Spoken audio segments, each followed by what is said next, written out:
అందరికీ praise the lord. ఈరోజు దేవుడు మనకు అనుగ్రహించినటువంటి వాక్య భాగము మలాకి 4వ అధ్యాయము 2వ వచనము.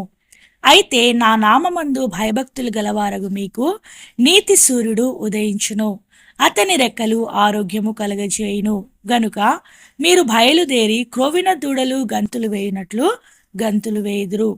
ఈ దినము మనకు ఇవ్వబడినటువంటి అంశము అతని రెక్కలు ఆరోగ్యము కలగజేయును అనేటువంటి మాట మనకు ఇవ్వబడుతూ వచ్చిందనమాట. ఈ యొక్క వాక్యము ఈ నెలలో రెండవసారి మనము చూస్తూ ఉన్నాం అనమాట. అంటే ఇదే నెల 4వ తారీఖున కూడా మనకు ఇదే మాట మనకు ఇవ్వబడుతూ వచ్చిందనమాట. తర్వాత ఈ రోజు కూడా తిరిగి మనకు ఇదే మాటను దేవుడు జ్ఞాపకం చేస్తూ ఉన్నాడు. అంటే ఇందులో ఇంకా అనేకమైనటువంటి విషయాలు మనము చూడవలసి ఉన్నది అనేటువంటి విషయాన్ని దేవుడు మనకు తెలియజేస్తూ ఉన్నాడు అనమాట. అయితే ఇక్కడ మనం చూసినట్లయితే మనం 4వ తారీఖున ఈ యొక్క అంశం గురించి మాట్లాడుతూ వచ్చినప్పుడు ఈ యొక్క భయభక్తులు అనేటువంటి దాని మీద మనము ధ్యానించుకుంటూ వచ్చామన్నమాట. భయము భక్తి అని, దేవుని యందలి భయము కలిగి దేవుని యందలి భక్తి కలిగినటువంటి వారి మీద నీతి సూర్యుడు ఉదయిస్తారని, తర్వాత అతని రెక్కల కింద ఉండేటువంటి ఆ యొక్క ఆరోగ్యము ఈ యొక్క భయభక్తులు కలిగినటువంటి వారికి కలుగుతుంది అనేటువంటి విషయాన్ని మనము చూస్తూ వచ్చామన్నమాట.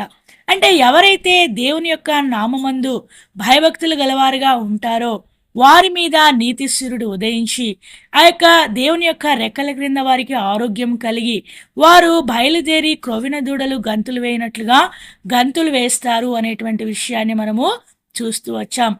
దేవుని యందలి భయము అంటే మనము ఆ యొక్క 4వ తారీఖున చూసినటువంటి విషయము అబ్రహాము యొక్క జీవితం, తర్వాత ఇస్సాకు, తర్వాత గెరారు ప్రాంతంలో జగడములు, తర్వాత కలహాలు ఇవన్నీ ఉన్నాయి. దేవుని యందలి భయం లేనటువంటి పరిస్థితి. దేవుని యందలి భక్తి అంటే భక్తిహీనులు దేవుని మరిచేటువంటి వారుగా ఉంటారని, దేవుణ్ణి మర్చిపోయేటువంటి ఆ యొక్క స్వభావమే భక్తి లేనటువంటి స్వభావం అని, దేవుణ్ణి హత్తుకొని ఉండటమే భక్తి కలిగినటువంటి జీవితం అనే అదినంలో మనము చూస్తూ వచ్చాం. అయితే రెండవ తలంపుగా మనము దేవుని యందలి భయము భక్తి అంటే ఏమో ఈ దినమున కూడా ఒక తలంపును చూసుకొని ఈ యొక్క దినం యొక్క వాక్యమును ముగించుకుందాం. ఇక్కడ దేవుని నామమందు భయభక్తులు గలవారి గురించి ఇక్కడ మాట్లాడుతూ ఉన్నాడు దేవుడు. వారికి మాత్రమే దేవుని యొక్క రెక్కల క్రింద ఆరోగ్యం కలుగుతుంది అనేటువంటి విషయాన్ని దేవుడు తెలియజేస్తూ ఉన్నాడు. ఆరోగ్యము అంటే 2 రకాలుగా మనం చూస్తూ వచ్చాం. ఈ యొక్క భౌతికమైనటువంటి ఆరోగ్యాన్ని మనం కలిగి ఉంటాం, తర్వాత ఆత్మ సంబంధమైనటువంటి ఆరోగ్యాన్ని మనము కలిగి ఉంటాం అనమాట. భౌతిక శరీరానికి కలిగినటువంటి ఏదైనా అనారోగ్యము, ఏదైనా టాబ్లెట్స్, తర్వాత మందులు ఇవి వాడినప్పుడు డాక్టర్స్ దగ్గరికి వెళ్ళినప్పుడు ఏక ఇంజక్షన్ల ద్వారానో ఏదో ఒక విధంగా మనము బాగు చేయబడతాం. అయితే ఈ యొక్క దేవుని యొక్క రెక్కల క్రింద ఆరోగ్యము భౌతికంగా కూడా మనము పొందవచ్చు. అదేవిధంగా ఈ యొక్క ఆత్మ సంబంధమైనటువంటి ఆరోగ్యాన్ని మనం కలిగి ఉండటం అనేది ప్రాముఖ్యమైనటువంటి విషయం అని కూడా ఆ దినమున మనము చూస్తూ వచ్చామన్నమాట. దేవుని యందలి భయము భక్తి కలిగినటువంటి వారు ఆత్మీయ ఆరోగ్యాన్ని కూడా కలిగి ఉంటారు అనేటువంటి విషయాన్ని దేవుడు మనకు తెలియజేస్తూ ఉన్నాడు. అయితే దేవుని యందలి భయం అంటే ఏమిటి? భయభక్తుల్లో 2 దాగి ఉన్నాయి. భయము ఒకటి, భక్తి ఒకటి. ఆ 2 కలిపితేనే భయభక్తులు. దేవుని యందలి భయంను గురించి మనము ఒక తలంపును చూస్తామన్నమాట.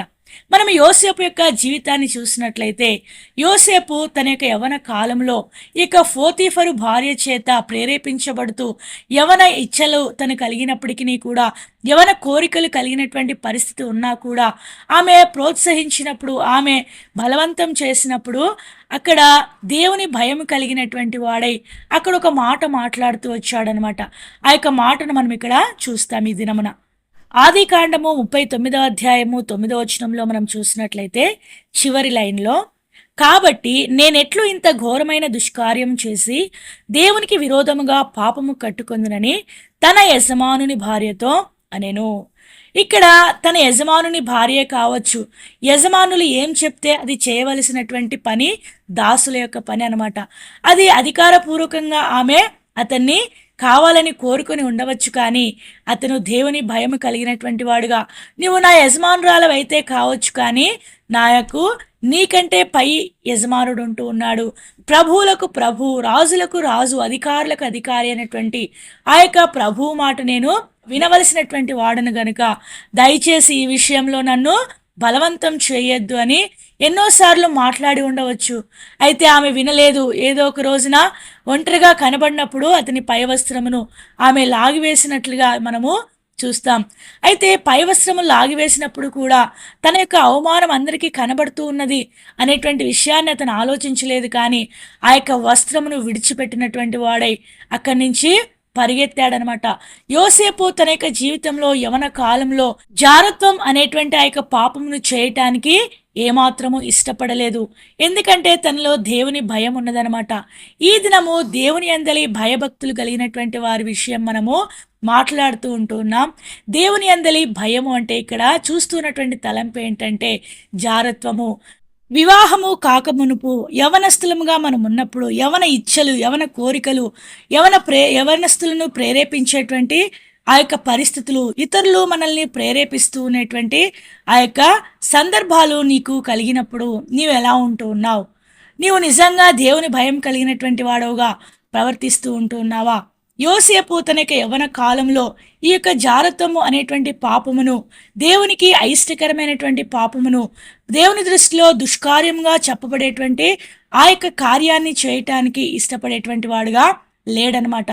దుష్కార్యము అంటే చెడు కార్యము, దేవుని దృష్టిలో చెడు కార్యము చేస్తూ ఉన్నటువంటి ఆ యొక్క జారత్వము అనేటువంటి కార్యమును చేయటానికి ఇక్కడ యోసేపు ఇష్టపడినటువంటి వాడుగా లేడు. గనుక నీ జీవితంలో, నా జీవితంలో దేవుని భయం మనం కలిగి ఉండాలి అంటే, దేవుని భయము మనం కలిగి ఉన్నాము అనే దానికి రుజువు ఏంటి అంటే, నీ జీవితంలో జారత్వాన్ని విడిచిపెట్టి పారిపోతూ ఉంటూ ఉన్నావా? దాన్ని ప్రేమిస్తూ ఉంటూ ఉన్నావా?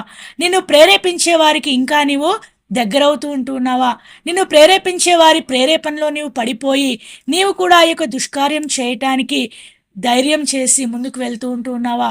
నీవు దేవుని బిడ్డవే, దేవుని చేత, దేవుని యొక్క రక్తం చేత కొనబడి ఆయన రక్తంలో మన యొక్క పాపములన్నిటినీ కడుక్కొని నీ యొక్క జీవితాన్ని దేవునికి అప్పగించుకున్నటువంటి పరిస్థితే అయినప్పటికీ కూడా నీ జీవితం ఇలాంటి ప్రేరేపణల గుండా వెళ్తూ ఆ యొక్క ప్రేరేపణను నీవు ఆహ్వానించి దానిలో పడిపోతూ ఆ యొక్క దుష్కార్యం చేయటానికి నీవు ధైర్యం చేస్తూ ఉన్నావంటే నిజంగా నీవు దేవుని భయము లేనటువంటి వాడవే అనమాట. యోసేపు తన యొక్క జీవితంలో తను దాసుడుగా ఉంటూ ఉన్నాడు. దాసుడుగా అమ్మివేయబడుతూ వచ్చాడు. ఒక యజమానుడు చెప్తే చేయవలసినటువంటి పరిస్థితే. యజమానుడు లేడు, యజమానురాలకు అప్పగించి వెళ్ళాడు. యజమానురాలు చెప్తే చేయవలసినటువంటి పరిస్థితే. అయితే అతను దేవుని భయం కలిగినటువంటి వాడు గనుక యజమానురాలు యొక్క మాటను కూడా అతను తిరస్కరించి తను ప్రభువు కొరకు నిలబడి దేవుని యందలి భయము కలిగినటువంటి వ్యక్తిగా తన్ను తాను రుజువుపరుచుకున్నట్లుగా ఇక్కడ యొక్క సందర్భాన్ని బట్టి మనము అర్థం చేసుకునవచ్చు అనమాట. దేవుని యందలి భయము అంటే దుష్కార్యము చేయకుండా ఉండటమే అనమాట. మనము దుష్కార్యం చేస్తున్నామా, చేయటం లేదా? మనల్ని మనం పరీక్షించుకొని ఒకవేళ చేస్తూ ఉంటే విడిచిపెట్టి ప్రభువుకి మన యొక్క జీవితాల్ని అప్పగించుకున్నట్లయితే తప్పకుండా మన జీవితంలో ఆత్మీయ ఆరోగ్యాన్ని దేవుడు అతని రెక్కల క్రింద అనుగ్రహించేటువంటి వాడుగా ఉంటాడనమాట. తర్వాత మనం చూసినట్లయితే దేవుని యందలి భక్తి, దైవ భక్తి అంటే ఏమిటి అనేది మనం చూసినట్లయితే దేవుని యొక్క వాక్యంలో కొన్ని తలంపులు చూస్తాము.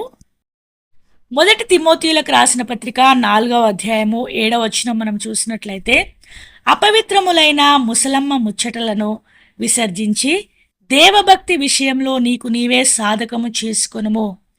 అంటే దేవభక్తి విషయంలో సాధకం చేయటం అంటే పైన ఇచ్చినటువంటి ఈ యొక్క విషయాలను విసర్జించాలి. అంటే దైవభక్తి కలిగినటువంటి వారి యొక్క లక్షణం ఎలా ఉంటుందంటే, ఈ యొక్క అపవిత్రములైనటువంటి ముసలమ్మ ముచ్చట్లను వాళ్ళు విసర్జించేటువంటి వారుగా ఉంటారనమాట. అవి పవిత్రమైనటువంటివి కాదు, అవి ఇష్టపూర్వకమైనటువంటివి కావు, అవి దేవునికి యోగ్యమైనటువంటివి కాదు. అలాంటి ముసలమ్మ ముచ్చట్లకు నీవు చోటిస్తూ ఉంటే నీ జీవితంలో నీవు భక్తి లేనటువంటి వాడే అని దేవుడి దినాన నీకు తెలియజేస్తూ ఉంటూ ఉన్నాడు. సమయము దొరికిన కొలది నీవు ముచ్చట్లకు నీ యొక్క సమయాన్ని వెచ్చిస్తూ ఉంటూ ఉన్నావా, లేకపోతే దేవుని విషయాలకి నీ యొక్క సమయాన్ని వెచ్చిస్తూ ఉంటూ ఉన్నావా అనేది దేవుడు మనల్ని ప్రశ్నిస్తూ ఉంటూ ఉన్నాడు.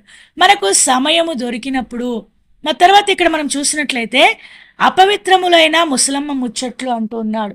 అంటే పవిత్రమైనటువంటి ముసలమ్మ ముచ్చట్లు కూడా ఉంటాయేమో కదా, అంతే కదా. అపవిత్రమైనవి ఉంటాయి, పవిత్రమైనవి ఉంటాయి. అంటే మాట్లాడుకోకూడదు అనేది ఇక్కడ దేవుడు చెప్పట్లేదు, కానీ ఒకరికొకరు మాట్లాడుకోవడము మంచిదే. ఆత్మీయంగా దేవుని విషయాలు మాట్లాడుకోవాలి, దేవుని యొక్క వాక్యం గురించి మాట్లాడుకోవాలి. దేవుడు నీతో మాట్లాడింది, దేవుడు నాతో మాట్లాడింది ఇతరులతో పంచుకోవాలి. దేవుడు నీ జీవితంలో చేసినటువంటి కార్యాలు, దేవుడు నా జీవితంలో చేసినటువంటి కార్యాలను మనం ఇతరులతో పంచుకోవటం అనేది అది పవిత్రమైనటువంటి ముసలమ్మ ముచ్చట్లు అనమాట. అయితే అపవిత్రమైనటువంటి ముసలమ్మ ముచ్చట్లు కూడా ఉంటాయంట. అవేంటివంటే వాళ్ళ గురించి చెప్పుకోవడం, వీళ్ళ గురించి చెప్పుకోవడం, తర్వాత ఇతరులకు కీడు చేసేటువంటి మాటలు, ఇలాంటి ముసలమ్మ ముచ్చట్లే అపవిత్రమైనటువంటి ముసలమ్మ ముచ్చట్లు. ఈ యొక్క అపవిత్రమైనటువంటి ముసలమ్మ ముచ్చట్లను నీవేం చేయాలంట, విసర్జించేయాలి. అసలు వాటిని నీ దగ్గరికి రానియకూడదు, దాన్ని త్రోసివేయటమే దేవుని దృష్టిలో నిజమైనటువంటి భక్తి అనమాట. ఈ భక్తిని నీవు కలిగి ఉండాలి, అప్పుడే నీవు ఆత్మ సంబంధమైనటువంటి ఆరోగ్యాన్ని కలిగి ఉంటావని దేవుడు మనకు తెలియజేస్తూ ఉంటూ ఉన్నాడు. మనం చూసినట్లయితే దేవుని యందలి భయభక్తులు కలిగినటువంటి వారికి ఏమవుతుందంటే ఆరోగ్యం కలుగుతుంది. దేవుని రెక్కల క్రింద ఆరోగ్యం అనేది కలుగుతుంది అని మనము చూస్తూ ఉంటున్నాం. దేవుని యందలి భయం అంటే ఏంటి, దేవుని యందలి భక్తి అంటే ఏంటి? దేవుని యందలి భయం అంటే దుష్కార్యము చేయకూడదు. దుష్కార్యం విషయంలో యోసేపు తన యొక్క జీవితంలో తను ఈ యొక్క జారత్వం అనేటువంటి దుష్కార్యంను తను విసర్జిస్తూ వచ్చాడు. తద్వారా దేవుని యందలి భయము కలిగినటువంటి వాడుగా తను రుజువుపరుచుకుంటూ వచ్చాడు. తర్వాత ఇక్కడ చూసినట్లయితే అపవిత్రమైనటువంటి ముసలమ్మ ముచ్చట్లు, ఈ ముచ్చట్లకు తావివ్వకుండా నీ జీవితాన్ని నీవు కొనసాగించుకుంటూ ఉన్నట్లయితే నిజంగా నీవు దైవభక్తి కలిగినటువంటి వాడవే. దైవభక్తి కలిగినటువంటి వారికి దేవుడు ఆత్మీయ ఆరోగ్యాన్ని ఇచ్చేటువంటి వాడుగా ఉంటాడనమాట. ఈ యొక్క రెండు లక్షణాలు మన జీవితంలో కలిగి ఉన్నట్లయితే మనకు దేవుని యందలి భయము లేదు అనేటువంటి విషయాన్ని దేవుడు మనకు తెలియజేస్తూ ఉంటూ ఉన్నాడు. ఈ రెండు మనలో లేకపోతే ఖచ్చితంగా మనము దేవుని యందలి భయభక్తులు గల వారమే అని దేవుడు తెలియజేస్తూ ఉంటున్నాడు. తద్వారా నీవు ఆత్మీయంగా ఆరోగ్యాన్ని కలిగి ఉంటావని కూడా దేవుడి దినాన నీకు ఆ యొక్క వాగ్దానం కూడా ఇస్తూ ఉంటూ ఉన్నాడు. ఎరిగినటువంటి వారమై మన జీవితంలో ఏదైనా ఇలాంటివి కలిగి ఉంటే సరి చేసుకుని ఈ యొక్క జీవిత యాత్రలో మనము ముందుకు కొనసాగుదుముగాక. అలాగున దేవుడు నిన్ను నన్ను సిద్ధపరచునుగాక.